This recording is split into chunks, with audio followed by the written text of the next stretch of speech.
মা বাবার অসুস্থতার কারণে আমার খালা আমাদের বাড়িতে আসলেন। তিনি আমার ও বাবার খুব ভালো যত্ন নিচ্ছিলেন। রাতের বেলা তিনি বাবার ঘরে গিয়ে কিছু সময় কাটাতেন এবং সেখান থেকে কখনো মিষ্টি হাসির শব্দ ভেসে আসত। খালা সত্যিই সুন্দর ছিলেন। একদিন যখন বাবা অফিসে ছিলেন, খালা আমার ঘরে এসেছিলেন। আমি তার সৌন্দর্যে মুগ্ধ হয়েছিলাম। তিনি সুন্দর একটি নাইট ড্রেস পরে এসেছিলেন।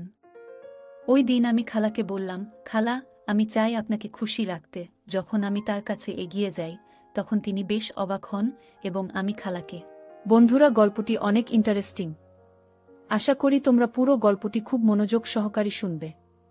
তবে গল্পটি শুরু করার পূর্বে তোমাদের নিকট আমার একটি ছোট্ট অনুরোধ।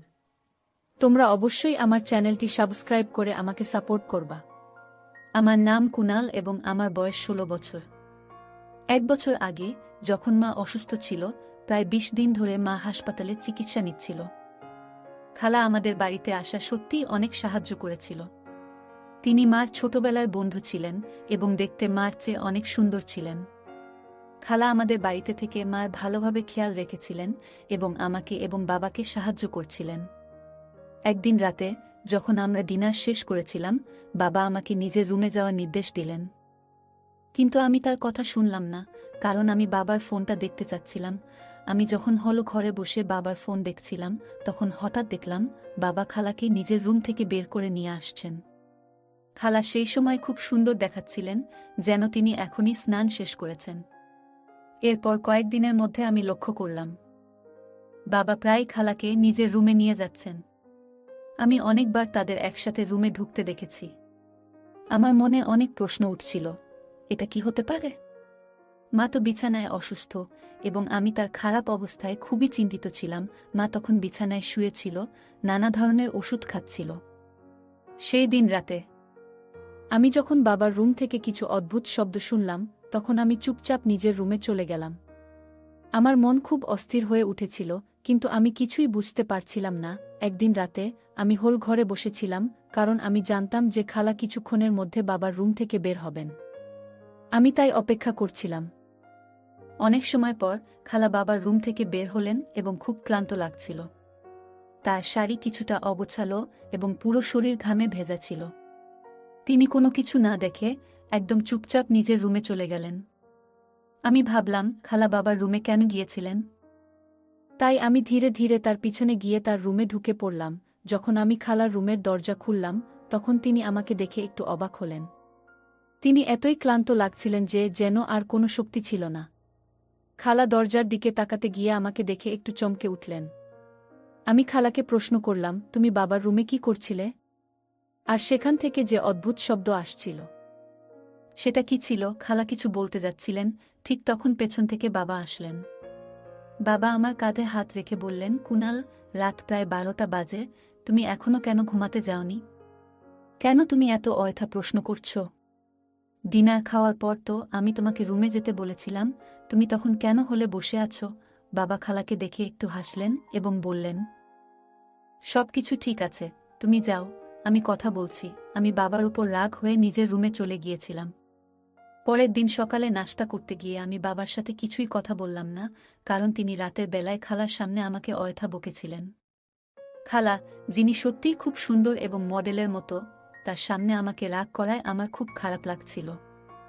তখন খালা আমার পাশে এসে দাঁড়ালেন এবং আমার মাথায় হাত বুলিয়ে শান্তভাবে বললেন, কুনাল, তুমি তো আমার ছেলে মতো, আমি জানি তোমার মন খারাপ হয়ে গেছে।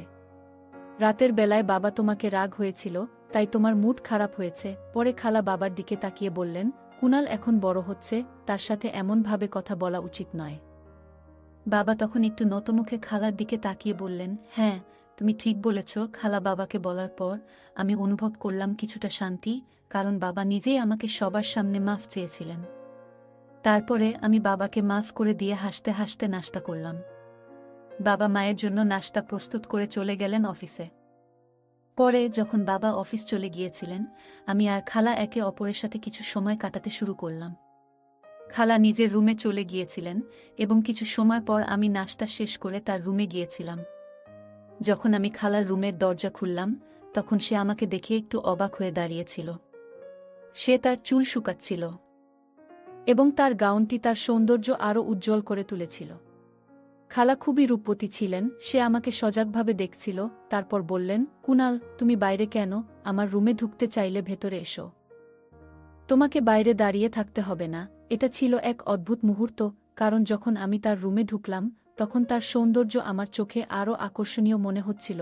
খালার সামনে দাঁড়িয়ে তার সৌন্দর্য উপভোগ করা আমার জন্য এক ভিন্ন অভিজ্ঞতা ছিল। আমি তার দিকে একদৃষ্টে তাকিয়েছিলাম, এবং তার রুমে এক ধরনের মিষ্টি গন্ধ ছড়িয়েছিল। সেই সুগন্ধের মধ্যে একটা অদ্ভুত আকর্ষণ ছিল। খালার রং, তার সৌন্দর্য, সবকিছু যেন আমাকে নিজের দিকে আকর্ষণ করছিল। আমি তখন তাকে গভীরভাবে দেখছিলাম। হঠাৎ খালা আমার নাম ধরে আমাকে ডাকলেন, কুনাল, তুমি কি আসলেই আমার সৌন্দর্য উপভোগ করতে এসেছ? খালা বললেন। তার কথা শুনে আমি বললাম, না খালা, আমার তোমার সৌন্দর্য নিয়ে কোনো প্রশ্ন নেই। আসলে আমার তোমার সাথে কিছু আলোচনা করতে এসেছি। তুমি প্রায়ই অনেক ধরনের কথা বলো, কিন্তু কখনো আমি পুরোপুরি বুঝতে পারি না এর মানে কি। খালা তখন হাসি মুখে বললেন, কুনাল, এভাবে কথা না বলে সরাসরি কি জানতে চাও তা বলো। আমি তখন খালাকে প্রশ্ন করলাম, তুমি কিভাবে জানলে যে আমি বাবার সাথে একটু খারাপ মনোভাব নিয়ে আছি? আমি তোমার সাথে এ ব্যাপারে কথা বলতে চেয়েছিলাম। খালা হেসে কাছে আসলেন, আমার মাথায় হাত বুলিয়ে বললেন, কুনাল, আমি তো তোমাকে জন্ম থেকে জানি। তোমার স্বভাব আমি ভালোভাবে বুঝি। মাঝে মাঝে তুমি ছোট ছোট ব্যাপারে খুব ভাবো, আবার বড় বড় বিষয়গুলো সহজে এড়িয়ে যাও। খালার কথা শুনে আমি অবাক হয়ে গেলাম, কারণ সে আমাকে আরও ভালোভাবে জানত, যা আমি নিজেই জানতাম না। তার কথা সত্যি ছিল, এবং সেই সময় আমার মনে হলো আমি কিছুটা পরিবর্তন করতে চাই। এরপর যখন আমি খালার রুম থেকে বের হতে যাচ্ছিলাম, তখন খালা আমাকে থামিয়ে বললেন, কুনাল, তুমি কি আমার একটু সাহায্য করবে? আমার ডান পায়ে একটি নূপুর বেঁধে পরাতে হবে, আর তোমার সাহায্য দরকার। আমি হাসতে হাসতে বললাম, অবশ্যই খালা। খালা তার নূপুরটা আমার হাতে দিলেন। যখন আমি তার পায়ে বসে নূপুরটা পরাচ্ছিলাম, তখন আমার চোখ গিয়ে পড়েছিল তার পায়ের উপর, এবং সেই নূপুরটা তার সোনালি ত্বকে খুব সুন্দর লাগছিল। যখন আমি তার পায়ে হাত বুলিয়েছিলাম, তখন আমার মধ্যে এক অদ্ভুত অনুভূতি তৈরি হল। আমি ঠিক বুঝতে পারছিলাম না কেন এমন হচ্ছে, তবে দ্রুত নূপুরটি পরিয়ে দিয়ে আমি রুম থেকে বের হয়ে এলাম। কিছু সময় পর আমি খালার আওয়াজ শুনতে পেলাম। আগের মতো তিনি আমাকে ক্লাসে ছেড়ে দিতে আসতেন, আর আজও তিনি আমাকে ডাকলেন। আমি ব্যাগ নিয়ে বাইরে বের হলাম। খালা মার স্কুটিতে ছিল, যাতে আমাকে ক্লাসে পৌঁছে দিতে পারে। তিনি ওই দিন কিছু ভালো পোশাক পরেছিলেন। আমি তাকে জিজ্ঞাসা করলাম, খালা, তুমি কোথাও যাচ্ছ কি? তিনি হাসি মুখে বললেন, হ্যাঁ, তোমাকে ক্লাসে ছেড়ে দেওয়ার পর আমি একটু বাজারে যাব। কিছু কাপড় কিনতে হবে, নিজের জন্য আর তোমার মায়ের জন্য।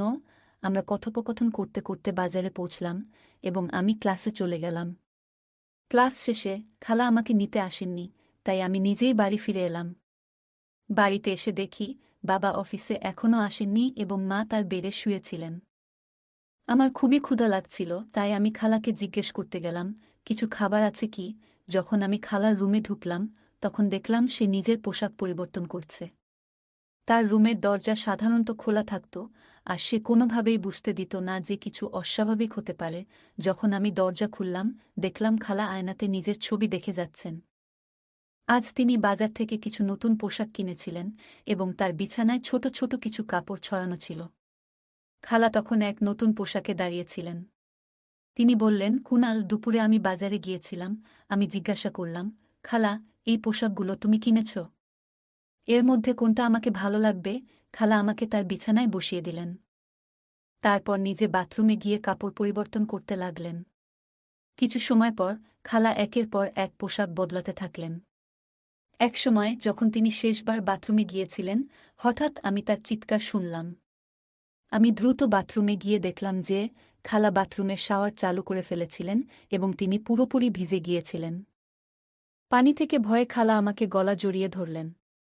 খালা সংস্পর্শে আমি খুবই অস্বস্তি অনুভব করছিলাম। তিনি আমাকে বলছিলেন, শাওয়ার বন্ধ করে দাও কুনাল, কিন্তু ওই মুহূর্তে আমি তার কথায় ঠিকভাবে মনোযোগ দিতে পারছিলাম না। শেষে খালা একটু দূরে সরে গিয়ে শাওয়ার বন্ধ করলেন। আমি খালাকে একদৃষ্টিতে দেখছিলাম, কারণ তার পরিহিত পোশাকে সে খুব সুন্দর লাগছিল। ছোট আকারের একটি নাইট গাউন তার উপর বেশ মানিয়ে যাচ্ছিল। যখন আমি বাথরুম থেকে বের হলাম, তখন বাইরে বাবার আওয়াজ শুনতে পেলাম। তার আওয়াজ শুনে আমি তাড়াতাড়ি খালার রুম থেকে বের হয়ে আসার সিদ্ধান্ত নিলাম। যাবার সময় খালা আমাকে বললেন, কুনাল, আমাকে ভুলে যেও না, তোমার মতামত কি? এই পোশাকের মধ্যে কোনটা আমাকে সবচেয়ে ভালো লাগছে? আমি ফিরে তাকিয়ে বললাম, খালা, তুমি যেটা পরেছ সেই পোশাকে তুমি সবচেয়ে সুন্দর লাগছ। তারপর আমি তার রুম থেকে চলে আসলাম। বাবা আমাকে দেখতে আসার আগে আমি চুপচাপ নিজের রুমে চলে গেলাম। সেই রাতে ডিনার খাওয়ার পর আমি দ্রুত নিজের রুমে চলে গিয়েছিলাম, কারণ আমি বাবার সাথে কথা বলতে চাচ্ছিলাম না। রুমে গিয়ে আমি কিছুক্ষণ বসে থাকলাম, কিন্তু ঘুম আসছিল না। মনে হচ্ছিল আমাদের বাড়িতে কিছু অস্বাভাবিক কিছু ঘটছে। যখন আমি রুম থেকে বের হলাম তখন দেখলাম মায়ের রুমের দরজা একটু খোলা, কিন্তু বাবা কোথাও ছিল না। আমি চোখে চোখে খালার রুমের দিকে তাকালাম এবং দেখলাম তার রুমের দরজাও খোলা ছিল। আমি ভিতরে গিয়ে দেখলাম খালা এখনও সেই একই নাইট গাউন পরিহিত অবস্থায় দাঁড়িয়েছিল, যেটা সে দুপুরে পরেছিল। আমি কিছুটা অবাক হয়েছিলাম, কারণ আমি বুঝতে পারছিলাম না বাবা এত রাতে খালার রুমে কি করছেন। আমি বাবার হাত খালার কাঁধে দেখতে পেলাম, আর যখন তারা রুম থেকে বের হওয়ার জন্য ঘুরছিলেন, আমি দ্রুত সেখান থেকে সরে যাওয়ার সিদ্ধান্ত নিলাম। বাবা তাড়াতাড়ি রুম থেকে বের হয়ে নিজের রুমে চলে গেলেন। আমি আবার খালার রুমে চোখ বুলালাম। তিনি বিছানায় বসে তার মুখ হাত দিয়ে ঢেকে রেখেছিলেন। তার অবস্থা জানতে আমি রুমে ঢুকলাম এবং দরজা বন্ধ করে দিলাম। খালা আমাকে দেখে বললেন, কুনাল, তুমি এখনো ঘুমাওনি? আমি বললাম, আমার ঘুম পাচ্ছে না, তাই ভাবলাম তোমার সাথে কিছু সময় কাটাই। খালা হাসি মুখে বললেন, আমারও ঘুম আসছে না, বসো, কিছুক্ষণ গল্প করি। খালা আমাকে তার পাশে বসিয়ে দিলেন। তারপর আমি তাকে একটা প্রশ্ন করতে চাইলাম, খালা, বাবা এখানে কি করছিলেন? কিন্তু আমি প্রশ্নটা করতে পারলাম না, কারণ যখনই আমি এমন প্রশ্ন করতাম সবকিছু আরও জটিল হয়ে যেত। আমি ঠিক করলাম আরেকটা প্রশ্ন করব, যেটা হয়তো কিছুটা সাধারণ হবে। খালা, তুমি এত সুন্দর, অথচ এখনো বিয়ে করলে না কেন? খালা হেসে বললেন, কুনাল, আমার বিয়ে না করার কারণ খুবই জটিল, হয়তো তুমি বুঝতে পারবে না। যে মেয়ে নিজের জীবনসঙ্গী চায়, তাকে এমন একজন ছেলের সঙ্গে বিয়ে করা উচিত যে তার জন্য শুভ। আমি প্রায় ভাবতাম, আমার মতো এমন সুখ ছেলে কেন কখনো পেলাম না, আর তাই এখনও আমি একা। একদিন আমি বললাম, খালা, তুমি তো আমার মায়ের খুব কাছের বন্ধু।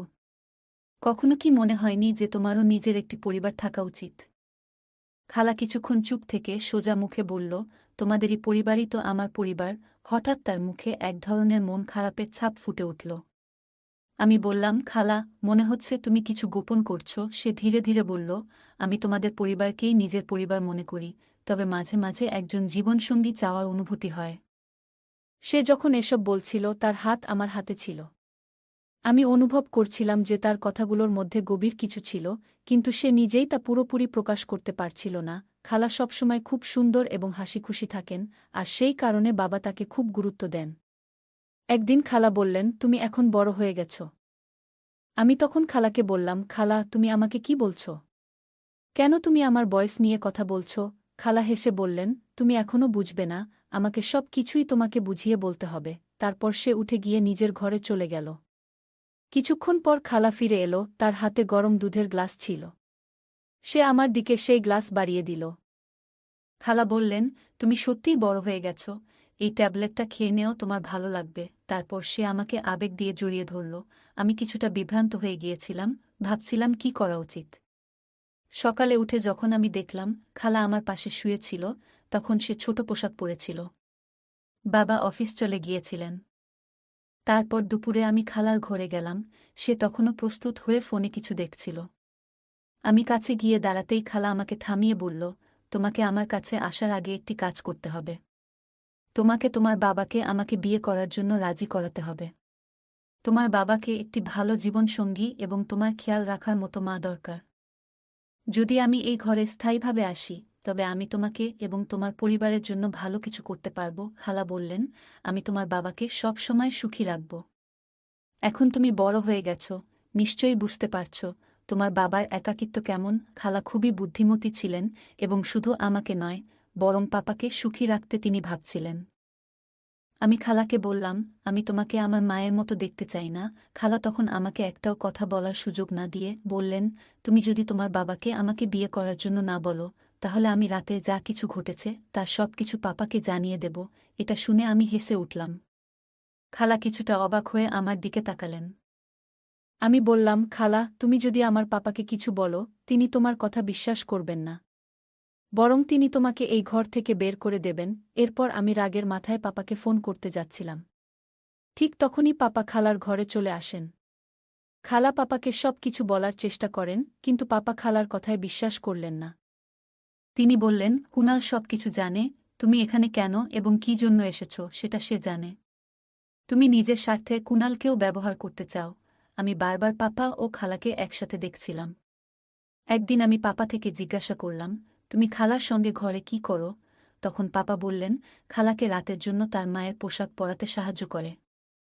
রাতের অদ্ভুত শব্দ ছিল যা আমার মা থেকে আসছিল, কারণ তিনি খুবই কষ্টে ছিলেন।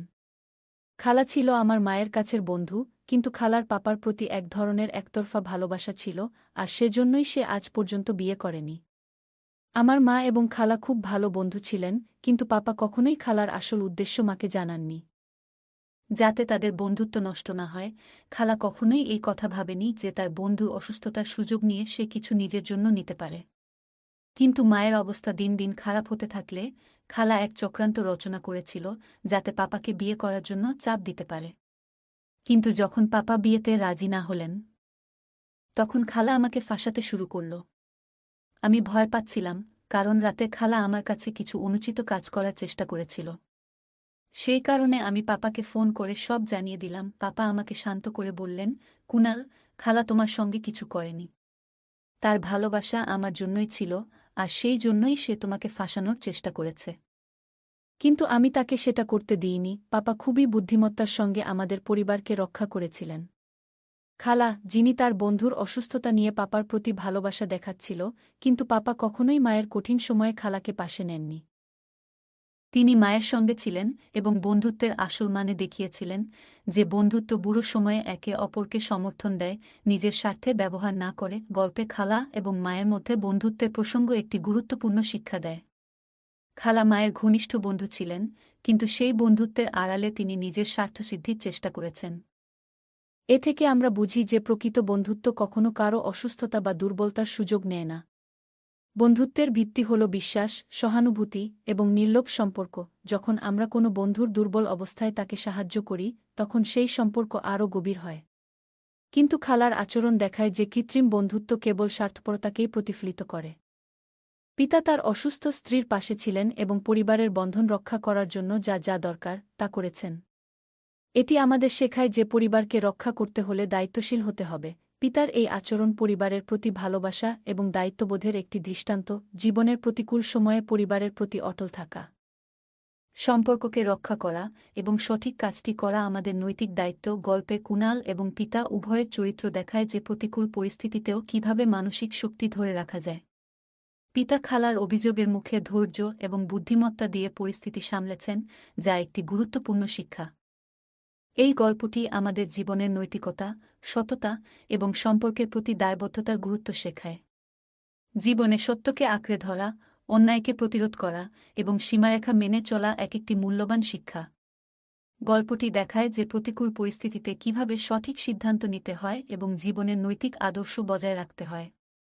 বন্ধুরা, যদি এই গল্পটি ভালো লেগে থাকে, তাহলে দয়া করে ভিডিওটি লাইক করুন এবং আমাদের চ্যানেলটি সাবস্ক্রাইব করুন। ধন্যবাদ। দেখা হবে আমাদের পরবর্তী ভিডিওতে।